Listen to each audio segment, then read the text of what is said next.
Public employee, private entrepreneur, accomplished educator, and community treasure. Dee Maynard has pretty much done it all throughout her career, but anyone who tries to label her does so at their own risk.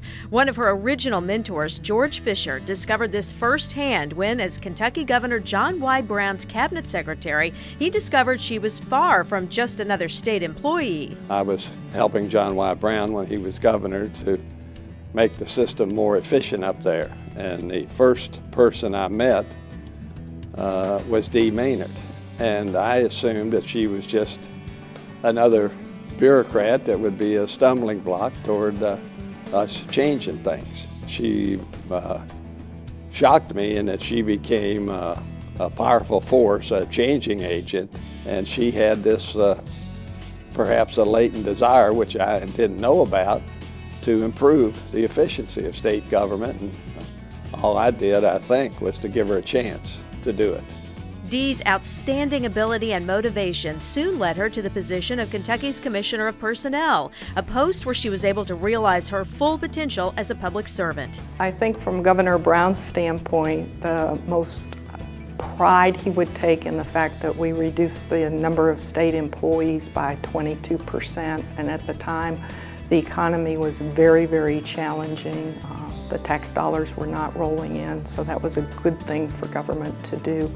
We also implemented reforms in the personnel system, pay for performance. We redid the classification systems and the compensation systems for state government employees.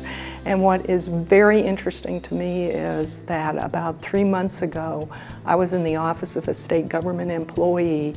And yes, it's been brought up to date, but there she was sitting with her work plan, which was basically the same plan that we had implemented in the early 80s. For many, such success, combined with the relative security of government employment, would have led to a lifelong career with the state. But once the Brown administration ended, Dee Maynard saw it as the opportunity to open an entirely new chapter in her life. George Fisher suggested that I might want to try the business world, and so I did. And spent a couple years working with him and a couple of other individuals from state government, and then went on to buy my first business. That first business was J.J. Skinner, Inc., a hospital supplies provider. But while it was a successful venture that tripled her investment in less than 3 years, there was still a bigger goal that had not been met, at least not yet. 75% of the female-owned businesses are less than $50,000 a year in revenue. Less than 3% of the female-owned businesses ever reach the $1 million level in revenue. And when I first went into business, 25 years ago, the challenge was, can you be a $1 million business? Now, I never said that out loud to anybody at the time, but that's the challenge I put out there for myself. That chance soon turned into reality, largely due to Dee's early volunteer work with Junior Achievement. Over the next decade, she acquired and operated a succession of businesses that proved her hypothesis that JA programs really can translate into real-world success, repeatedly smashing that elusive $1 million revenue barrier. During this same time, Dee also found time to serve for 7 years on the board of Robinson Nugent, Inc.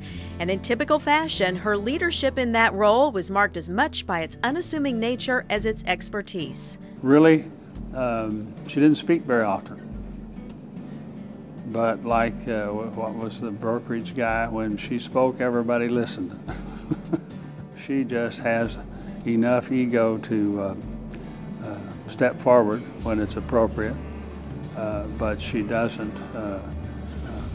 damage a conversation or the ability of a listener to absorb what she's saying by talking over their head.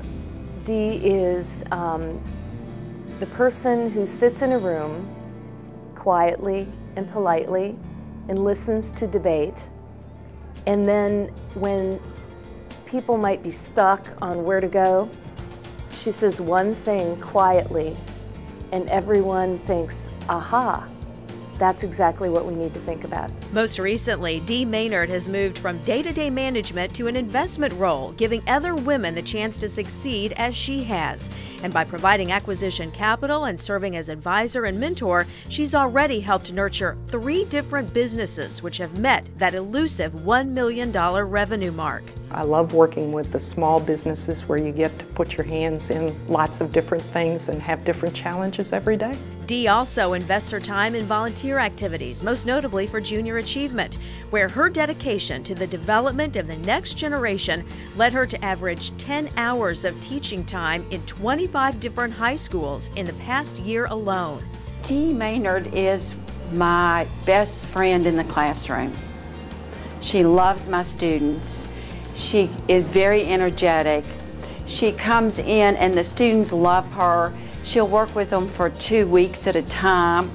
She wants them to go on and further their education. That's her #1 goal. She wants the scores to go sky high. She wants ACT scores to go up. She wants SAT scores to go up, and she works toward that goal. For most people, achieving success is the end of the story. But for Dee Maynard, it's only the beginning, because her success continues to grow in the many other lives she touches daily.